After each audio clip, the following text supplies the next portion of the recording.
Dito kami sa bahay. Basta na. Walang babalik dito ha. Tignan mo. Kulpi ka. Send ko to sa mga magulang mo eh. Sipain kita dyan eh. Nakalak na yung pinto oh. Oh. Yung mga nakalak. Kasi iwan-iwan ka.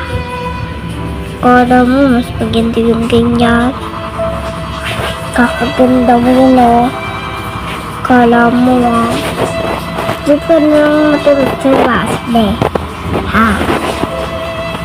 Ano dito sa kwarto? Ano? Saan kita umiyak doon eh.